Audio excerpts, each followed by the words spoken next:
கிருஷ்ணகிரியில் சட்டவிரோதமாக கல்குவாரி நடத்திய 10க்கும் மேற்பட்டோர் மீது கிரிமினல் வழக்கு பதிவு செய்யப்பட்டிருக்கிறது. இவர்களோடு இணைந்திருக்கிறார் செய்தியாளர் பழனிவேல். அவரோடு பேசலாம்.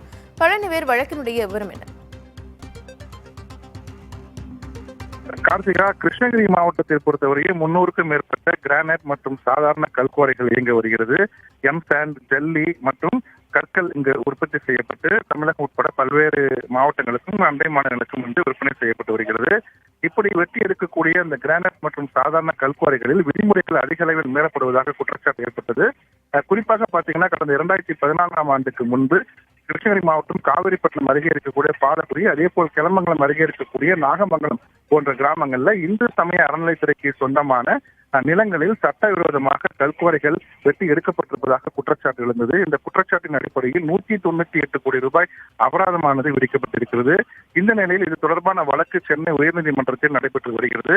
வழக்கு கடந்த 26ஆம் தேதி விசாரணைக்கு வந்தது. அதற்கு முன்பதாக இந்து சமய அறநிலைத்துறை அமைச்சர் சேகர் பாபு கிருஷ்ணகிரி மாவட்டத்தில் அபராதம் விதிக்கப்பட்ட குவாரிகளை ஆய்வு மேற்கொண்டார்.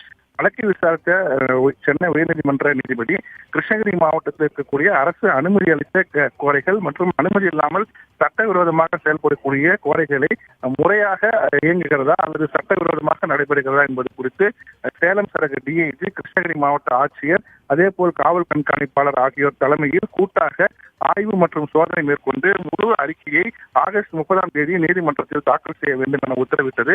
அதன் அடிப்படையில் இன்று முதல் கிருஷ்ணகிரி மாவட்டத்தில் இருக்கக்கூடிய அந்த 300க்கும் மேற்பட்ட கிரானைட் மற்றும் சாதாரண கல்குவாரிகளை ஆய்வு செய்யும் பணியானது துவங்கியிருக்கிறது. இன்று காலையே கிருஷ்ணகிரி மாவட்டம் மூங்கில்புதூர் மற்றும் மலைசந்து, பர்கூர் அருகே இருக்கக்கூடிய செந்தாரப்பள்ளி, ஜெகதேவி போன்ற பகுதிகளில் பல்வேறு குழுக்களாக ஆய்வு பணி நடைபெற்று வருகிறது.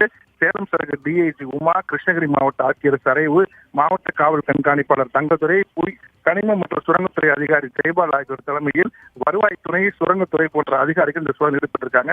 முதல் கட்டமாக அந்த மூங்கில்புதூர் கிராமத்தில் சட்டவிரோதமாக கல்குவாரி நடத்தியதாக 10க்கும் மேற்பட்டவர் மீது கிரிமினல் குற்றம், அதாவது முதல் முறையாக கிரிமினல் சட்டத்தின் கீழ் வழக்கு பதிவு செய்யப்பட்டிருக்கிறது.